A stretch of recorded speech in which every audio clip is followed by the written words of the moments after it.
Abra sua Bíblia comigo no Evangelho de Lucas, capítulo 7, a partir do verso 11.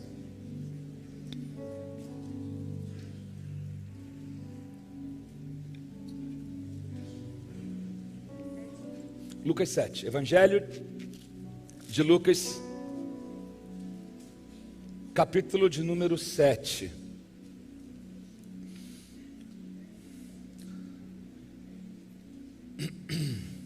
Jesus me ajuda, minha voz está hoje detonada. Vou até pedir para segurar um pouquinho o volume do teclado para mim aqui, só para eu... Mas continua, Vitor, continua. Se achou? Se tiver alguém sem Bíblia do seu lado, você compartilha com ela. Logo depois de quê? Jesus tinha acabado de ressuscitar, de curar o servo de um centurião. Centurião era um homem influente na sociedade, era um homem importante. Ele tinha soldados ao seu comando, ele tinha servos à sua disposição.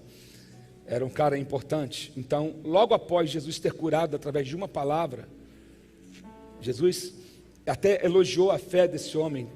Essa fé aqui me impressionou, porque ele falou, eu sei o que é dar ordem, porque eu tenho vários servos ao meu serviço. Se eu mando ele fazer alguma coisa, o servo meu vai e faz. Se o senhor der uma ordem, meu servo vai ser curado.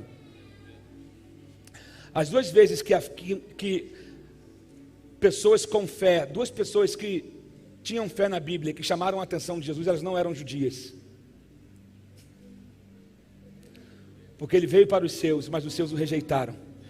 As duas vezes que Jesus elogia a fé de alguém, eram para pessoas que eram nada para os judeus. E Deus fala, essa fé aqui me impressionou. Aí logo depois disso, a gente chega aqui no verso 11, Jesus foi a uma cidade chamada Naim, e com ele iam os seus discípulos e uma grande multidão. Ao se aproximar da porta da cidade, estava saindo, veja bem, não tinha saído ainda. Amém? Olha para os detalhes, estava saindo.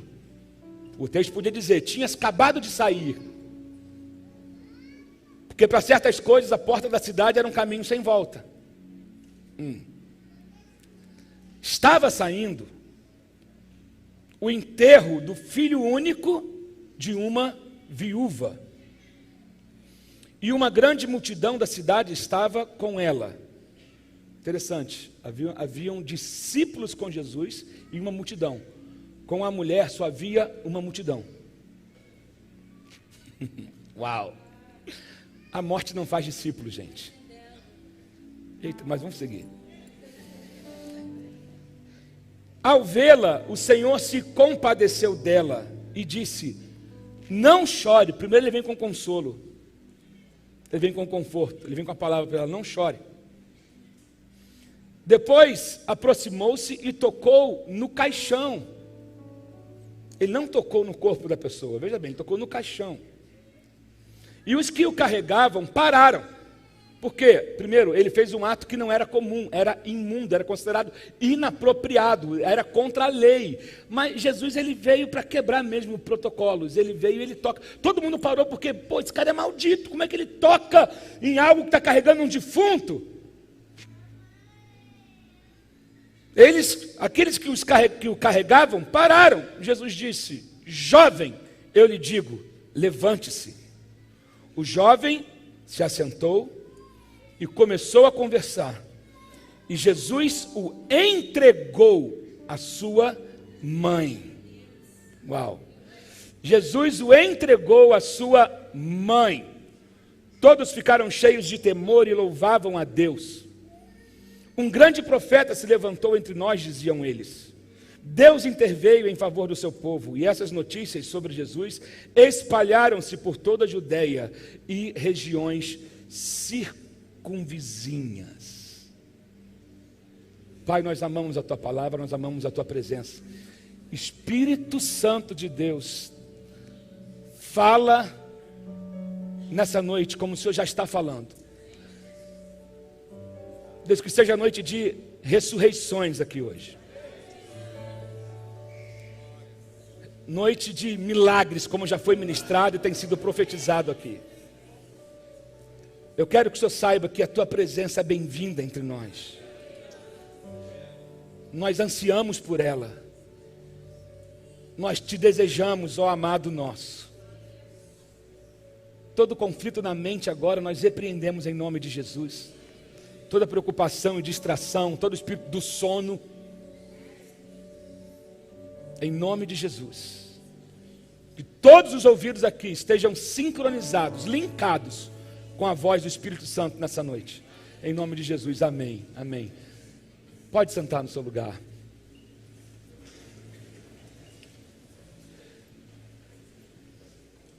Primeira lição que eu aprendo com esse texto aqui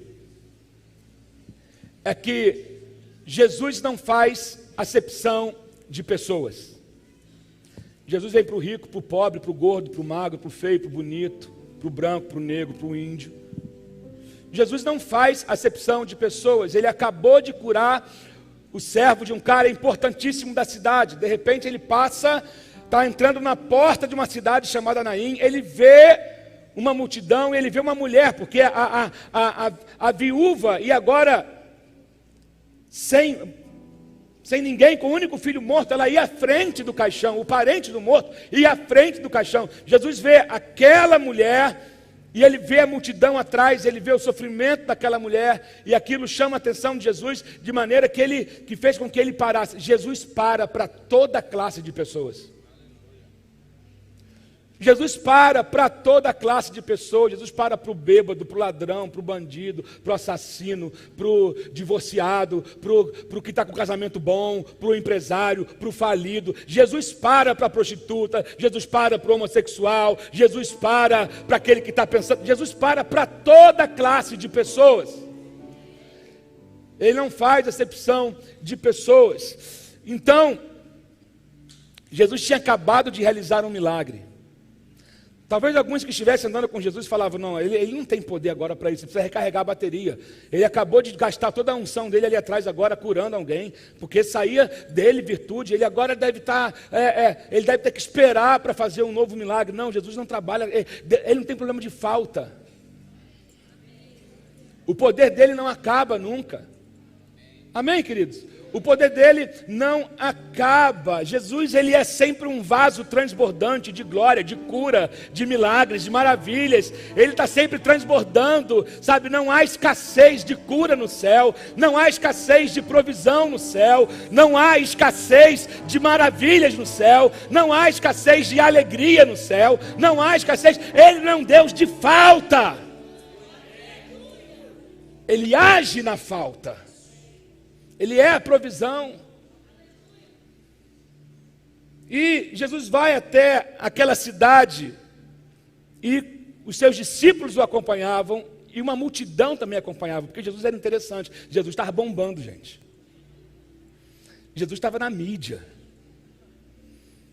Jesus era o número 1 das paradas, ele estava bombando, era o assunto da parada, eu quero andar com ele. Então tinha os discípulos que estavam ali, firme com eles, e tinha a multidão que é do quero ver o que vai acontecer, é eu quero estar onde está bombando. Né? Tem gente que é assim, ele quer estar por causa do movimento, e não porque ele acredita naquilo. Tem pessoas que vão para igrejas, vêm aqui ou vão em outras igrejas, porque ela ouve dizer a respeito de um movimento, mas tem gente que na verdade não quer compromisso nenhum com a igreja, ele quer ver o movimento. E outros são atraídos, e tem até gente que entra com esse tipo de intenção, mas toma um baque do Espírito Santo e é transformado, e Deus levanta, sabe? Eu acredito nisso também, porque Deus muda a intenção do coração. Você vem buscando uma coisa e encontra o que realmente você precisava. Porque o nosso Deus, eu sempre falo isso, quem anda comigo sabe, Deus tem compromisso com a tua necessidade, não com a tua vaidade. Posso ouvir um amém? Eu vou repetir, Deus tem compromisso com a tua necessidade, não com a sua vaidade. Então você vem com uma intenção, mas Ele sabe o que você realmente precisa.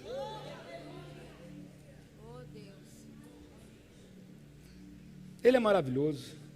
E Jesus anda com seus discípulos e com a multidão que o acompanha. Interessante é que aquela mulher tinha somente multidão. ela não tinha discípulos, porque a morte não gera discípulos. Discípulo só pode ser gerado por quem tem vida. Discípulo só pode ser, oh meu Deus, os discípulos tinham vida, estavam com o dono da vida, e ali, onde há discípulo, onde há vida, há reprodução. É por isso que nós temos que fazer discípulos, sim.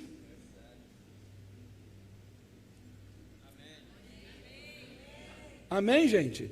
Ou estou falando alguma heresia aqui? Nós temos, ide, fazei discípulos de todas as nações. Sabe, Jesus, ele nunca anda só. A multidão, ela quer comer do pão multiplicado, do peixinho que multiplicou. Mas o discípulo faz jejum com você. A multidão gosta de ir nos dias de festa, que está cheio de barraquinha e quer comer todas as comidas diferentes. Mas o discípulo, ele pega no pesado, o discípulo, ele renuncia, o discípulo, ele quer ser como o mestre dele é. Então, ele não está preocupado com o movimento, se está bombando ou se não está. Ele tem um foco. E Jesus andava cercado assim, dos discípulos, daqueles que queriam coisa séria com ele, e da multidão, aquela gente que só queria ver o que estava acontecendo, sabe? E outra coisa, a multidão nunca te segue para sempre. A multidão segue enquanto é conveniente, enquanto ela acha que é maneiro. Daqui a pouco tem outra onda, aí ela vai atrás dessa outra onda. O discípulo, ele é fiel. O discípulo, ele permanece. O discípulo só se move quando Deus manda. Alguém está entendendo aqui? Só para você entender a diferença de multidão para discípulo. E a obra de Deus, ela só tem como crescer quando ela é feita por discípulos de verdade. Por isso que nós precisamos, sim, nos reproduzir. Agora, a viúva estava sozinha, lembra? Já era uma situação difícil para essa mulher, porque ser viúva já remetia a ela que ela era a segunda vez que ela estava passando por aquela situação. Ela já tinha passado naquela porta uma vez. Você precisa entender que até hoje a gente vê o cemitério, ele fica fora da cidade. Então a pessoa tinha que sair, passar com um cortejo pela cidade, sair pelos portões. Naquele período, as portas da cidade eram o lugar mais importante. Era onde os julgamentos eram feitos. Era onde os juízes sentavam nas portas da cidade. Os reis iam até as portas da cidade. Sabe? Então, era o lugar mais movimentado, era onde as coisas aconteciam, era nos portões da cidade. Aquela mulher já tinha passado aquela situação uma vez, enterrando o seu marido, alguém que era o seu provedor, alguém que ela sonhou em passar uma vida juntos, sonhou em construir uma casa, sonhou em gerar filhos, mas de repente ela tem um filho, o filho cresce e daqui a pouco o marido morre, ela passa por aquela situação. Agora aquilo que poderia ainda trazer um pouco de conforto para ela e de certa segurança em relação ao seu futuro, foi embora também. Aí ela começa a pensar, eu vou ter que passar por aquela situação pela segunda vez. Que vergonha. Daqui a pouco eu vou passar a terceira, só que não mais andando, sendo carregada. Provavelmente ela pensou, era melhor que eu estivesse aqui, porque não mexe com o filho, né? Mexe com a gente, mas não mexe com o filho. Por que não sou eu?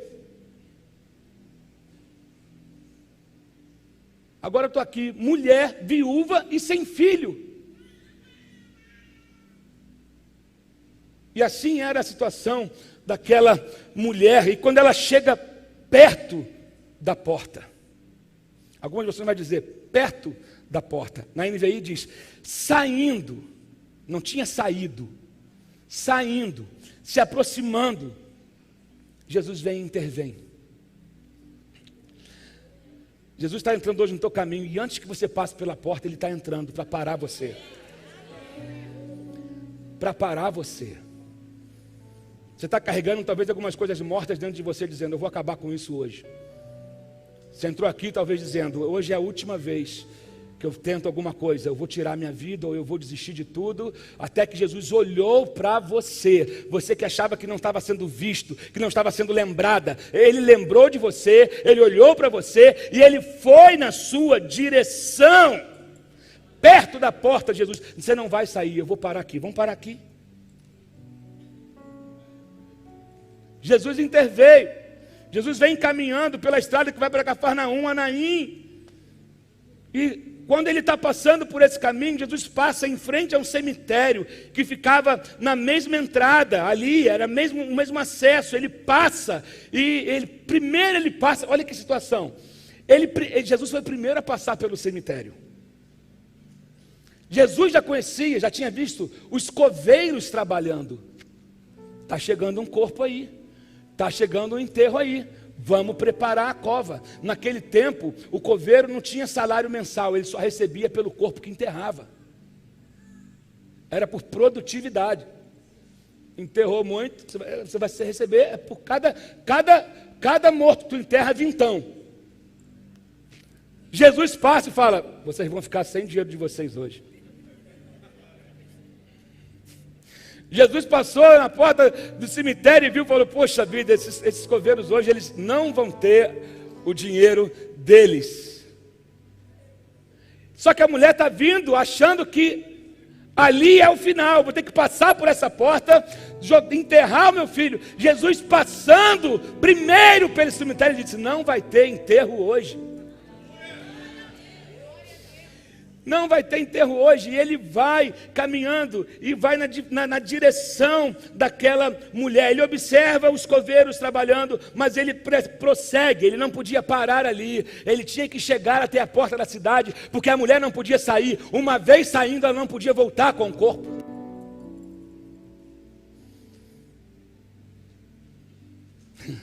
Jesus sempre chega antes que o pior aconteça. Jesus sempre chega para trazer uma solução. Jesus sempre chega, sabe? E ele observa e ele continua. E enquanto isso, imagina que aquela mulher vinha ouvindo vozes na sua mente, sussurrando: fracassada, outro morreu, agora está sozinha no mundo, sem ninguém, sem marido, sem filho, ninguém vai te querer, você já era, agora imagina a confusão na mente daquela mulher. Meu Deus, uma multidão tinha ornamento, a que vinha com Jesus, a outra tinha cinzas.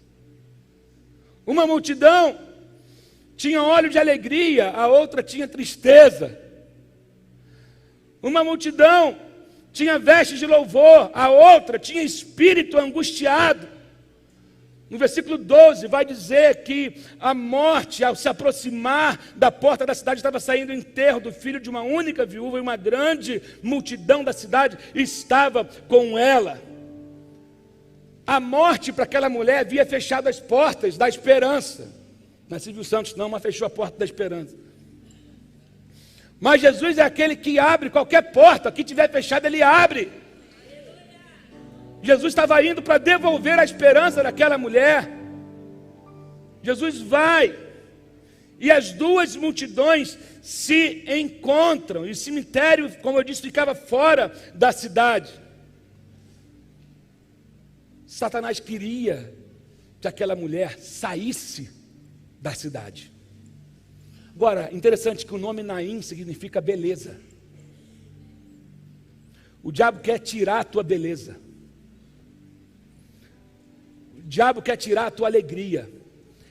Ele quer tirar aquilo que é belo em você. Ele estava torcendo para que ela conseguisse sair da beleza.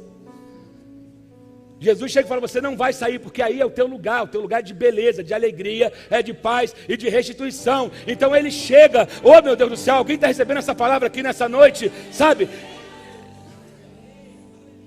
O diabo queria que ela saísse.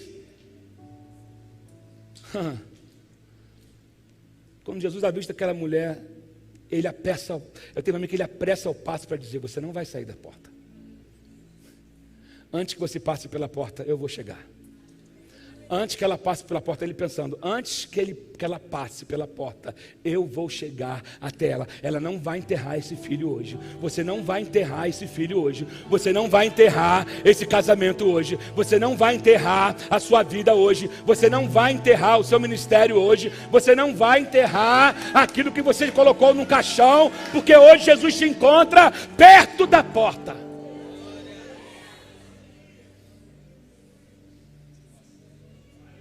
Até porque a Bíblia fala que Jesus, Ele é a porta. você não vai passar por aquela porta, você vai passar por mim. Aquela porta é a porta da vergonha, é a porta do juízo, é a porta da crítica, é a porta daqueles que falam mal, é a porta daqueles que apontam o erro, é a porta daqueles que estão ali torcendo para ver, rir da tragédia dos outros, rir do fracasso dos outros. Mas eu sou a porta que você entra, se salva, acha comida, acha descanso e depois vai, você vem, você entra, você sai. Eu sou essa porta.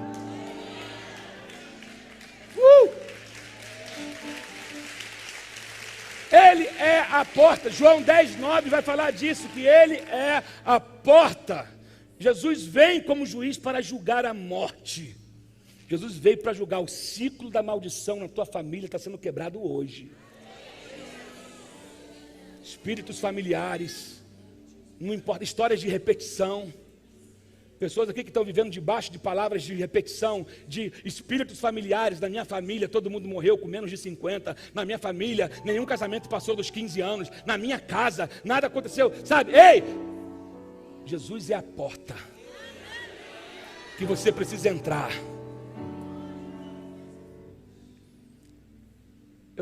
Olha só, enterrar é mais fácil. Desistir é mais fácil. Não há outro caminho além dele. Não há. Ele é a porta. Sabe, aquela porta representava um lugar de maior vergonha para aquela viúva. Como eu já disse, porque lembrava de quando ela passou ali com seu marido. Mas havia uma unção sobre Jesus. A unção, ela não é só um ornamento, tem algo para você se gabar, para dizer que tem. Até porque quem tem não fica falando.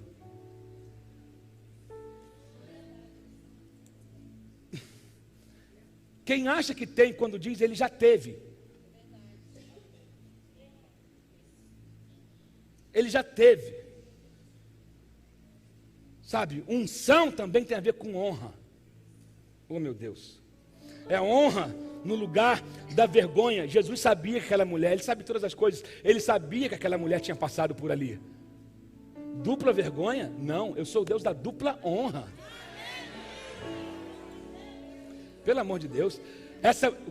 Aquela mulher, de novo, ele sabe, ele é o criador de todas as coisas. Ela, de novo, não. Eu vou restaurar a alegria dela, a beleza dela, a vida dela. Eu sou a porta. Se ela tem que passar por alguma porta, que ela passe por mim, porque ele era o Cristo, o ungido. Eu não sou aquele que vai deixar alguém passar pela vergonha. Mas no lugar da vergonha dela, há uma unção de dupla honra. De dupla honra. Dupla honra. E porque eu me apeguei a ti, o meu El Shaddai tem para mim, para cada dia de vergonha, dupla honra. Eu amo essa música. E porque eu me apeguei a ti. Você pode dizer isso? O meu El Shaddai? O meu El Shaddai tem para mim, para cada dia de vergonha, dupla honra. Oh, meu Deus! Agora, Jesus conhecia a dor da viúva de perder o seu unigênito, pois ele conhecia a dor do pai. Jesus sabia a dor que aquela mulher estava enfrentando, porque o pai dele enfrentaria a mesma dor. Na verdade, na eternidade já tinha enfrentado. Ele sabe a dor de perder um filho. Tem uma canção minha que fala sobre isso. Mas eu sou teu Deus e eu estava lá. Eu sei a dor de perder um filho. Ele conhece essa dor. E ele disse, ela não vai passar por essa vergonha de novo. Aí eu lembro de Lázaro, que também Jesus ressuscitou. Qual a diferença de Lázaro para esse menino? dois estavam mortos. Os dois passaram pela morte. A diferença é que Lázaro tinha duas intercessoras. Aquela mulher não tinha ninguém. E Jesus é o que você precisa na hora que você precisa. Você pode estar sozinho, mas Ele é aquele que chega para dizer: você não está sozinho. Ele é o nosso intercessor, Ele intercede por nós. Ele é o nosso advogado que entra na nossa causa. Ele pega o sozinho e fala: não tem ninguém por ele, então eu sou por ele. Pode não ter ninguém por você na tua casa, teu pai te abandonou, alguém te feriu, te largou, ele fala: eu sou por você. Ele é o teu pai, Ele é a tua mãe, Ele é teu irmão, Ele é o que você precisa. Ele é por você. Aquela mulher era sozinha, ela não conhecia Jesus. Lázaro tinha um nome. Engraçado que certas coisas na Bíblia, certos nomes não aparecem. Não diz o nome desse menino, não diz o nome da mulher samaritana, não diz o nome do servo do centurião, mas diz o nome de Lázaro. O nome de Lázaro significa esperança. E Lázaro era amigo de Jesus, já tinha as duas irmãs, Marta e Maria. Sabe, não tinha nome, uma morte sem esperança, um destino sem volta. A porta que aquela mulher ia passar era para encarar um cemitério, que para ela a esperança havia se perdido, acabado, até que Jesus entra no caminho dela. E traz, oh meu Deus, quando Jesus cruza no caminho de alguém, eu quero que você entenda que você não sabe o que Ele preparou para você essa noite. Ele viu você chegar aqui triste. Ele viu você chegar deprimido. Ele tem visto que você tem caminhado. Ele conhece os teus passos errados. Também. E ainda assim, Ele te ama do mesmo jeito. E ainda assim, Ele acredita que você pode ser mais do que vencedor, se você permitir que Ele entre na sua vida e traga ordem para aquilo que está sem ordem. Ele é o que faz todas as coisas. Sabe, tem uma multidão chorando, tem uma multidão celebrando. Tem a multidão que está andando com a viúva, deitada, olhando para baixo, sem esperança. Tem uma multidão que está vindo com Jesus, porque está vindo os milagres acontecer. Tem os discípulos, e eles estão festejando até que essas duas multidões, elas se encontram. A multidão que chora está deitada. Enterros são tristes de ir. Ainda mais para quem não conhecia Jesus, quem não conhece Jesus, chega no enterro de alguém que não é cristão, é terrível.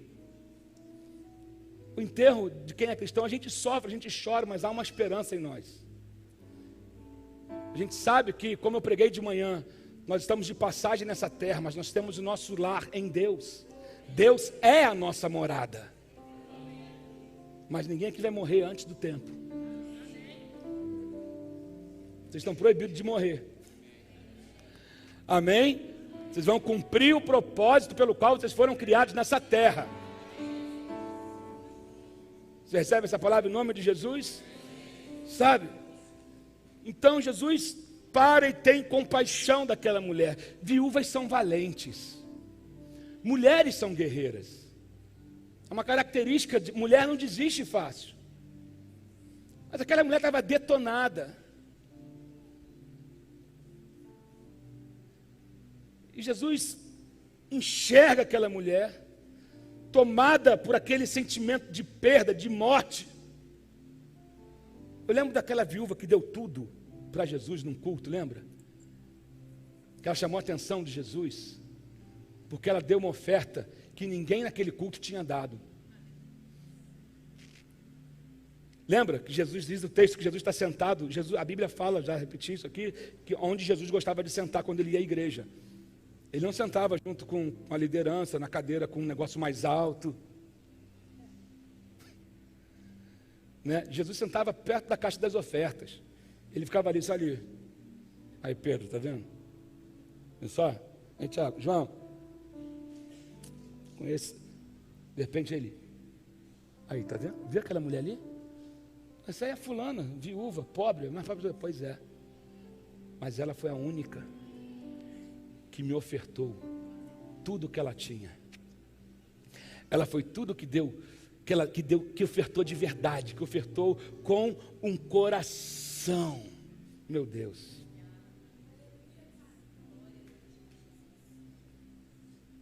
Sabe, a morte toma conta de nós quando não damos a Deus tudo o que temos. Tem gente que mente para Deus. Tem pessoas que querem esconder de Deus. Tem pessoas que fazem votos e não cumprem. Isso é mensagem para outro dia, só um parênteses aqui. Então, a gente sempre fala para as pessoas, tem muita gente que fala, está dando a oferta da viúva. Mentira, está dando a sua casa, está dando o seu carro, está raspando a sua conta e colocando no altar. Isso é a oferta da viúva. A Bíblia fala que ela deu tudo o que ela possuía. Então, vigia a sua boca quando você estiver falando, estou dando a oferta da viúva, que às vezes pode ser hipocrisia. Você pode até dizer, estou dando uma oferta de sacrifício, está me custando muito. Mas não diga que está dando a oferta da viúva, porque ela deu tudo o que ela tinha. A Bíblia fala de outra viúva que enfrentou um juiz iníquo. Lembra desse texto? Que tinha uma causa para ser julgada. Uma causa, e ela insistia com o juiz, e o juiz não dava atenção para ela, e de tanto ela insistir, sabe, ela tinha um protocolo do processo na mão, e ela sabia que só precisava da assinatura do juiz. Ei, eu tenho um protocolo na minha mão, eu tenho um processo na minha mão, essa causa é minha, dá a minha causa, dá a minha causa. Diz a Bíblia que o juiz, de tanto que aquela mulher insistiu, ele deu a causa dela. Aí Jesus dá o exemplo, vocês precisam ser insistentes e perseverantes na oração. Até porque a perseverança revela o que realmente você quer. Não é porque Deus, tem gente, Deus já sabe o que eu quero. Não, a perseverança é para ver se você realmente quer isso. Porque tem gente que muda de pedido a cada semana. Toda semana ele quer um negócio diferente. A perseverança, ela revela o que realmente você quer.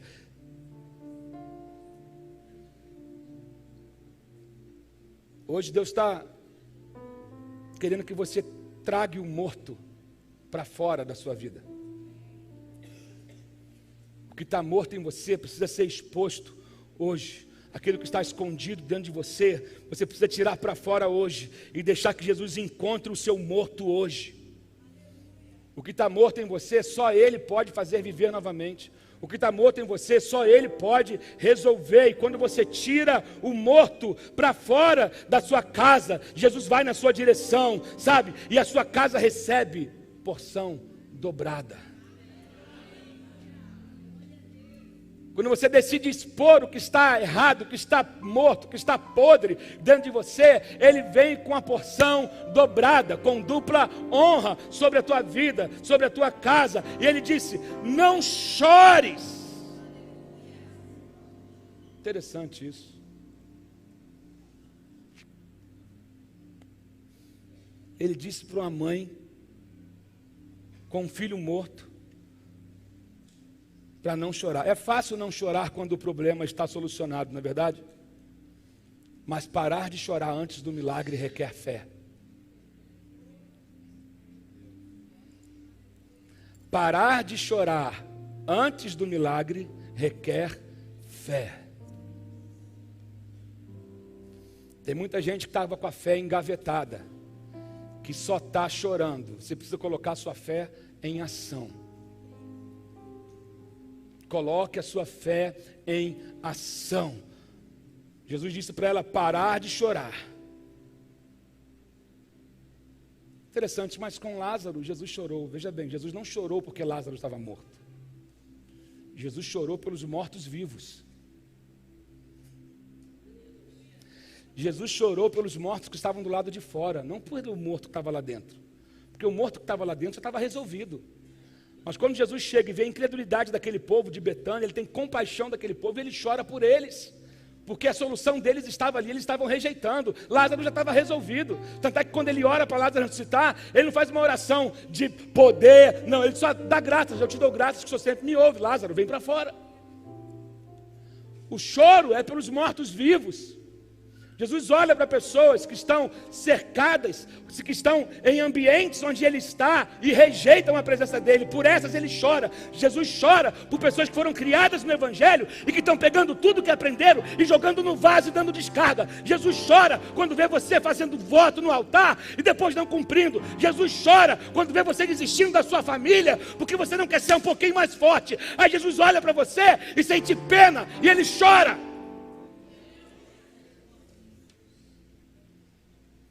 Por isso que Jesus chorou diante do túmulo de Lázaro. Não é porque o amigo dele estava morto, mas é porque tinha um monte de gente viva, mas andando como mortos.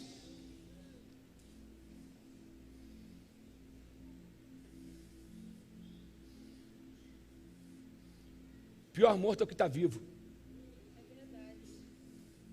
Aquele que morreu nos seus delitos, morreu na sua consciência, morreu na sua fé, morreu na sua esperança.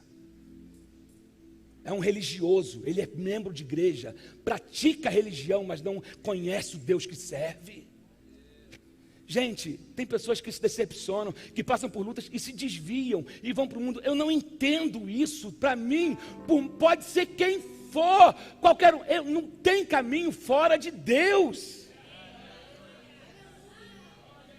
Eu posso me decepcionar com todos, mas Ele continua sendo o meu Deus. Isso, olha só, peraí. A minha fé é inegociável. Enquanto eu convivo com você, eu posso talvez ser uma causa de decepção para você, você ser para mim, a gente ter conflitos, mas veja bem, a minha fé, ela é inegociável, não tem caminho fora de Deus. Eu posso ser fraco, eu posso dar mole, um monte de coisa, mas a minha fé, eu não abro mão dela.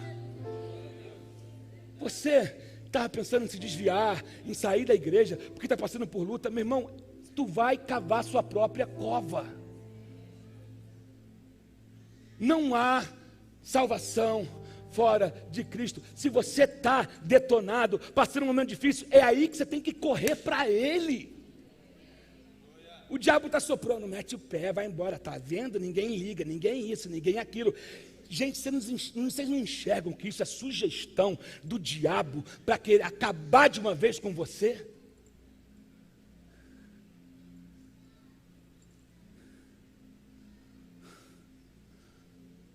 Jesus chora quando Ele vê alguém cheio de potencial, desperdiçando a sua vida com coisas fúteis.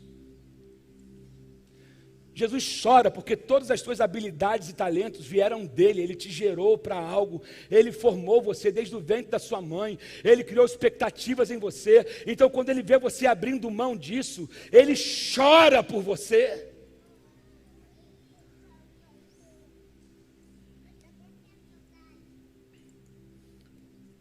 A gente precisa de falar menos e viver mais, e buscar mais a Deus.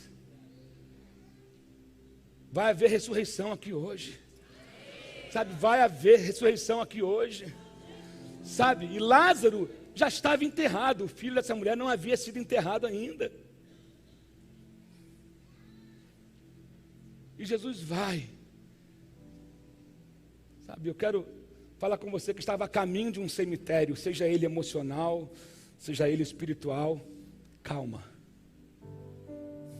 Jesus chegou na porta.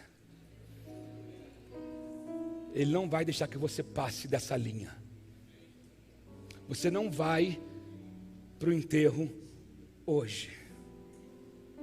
Se você passar por essa porta aí, a sua esperança pode morrer, a sua fé pode morrer, o teu fim pode chegar, mas Jesus está chegando antes que você passe por essa porta, porque você vai passar por Ele hoje. Meu Deus, meu Deus, meu Deus, eu vou ter que correr. Meu Deus. Jesus para.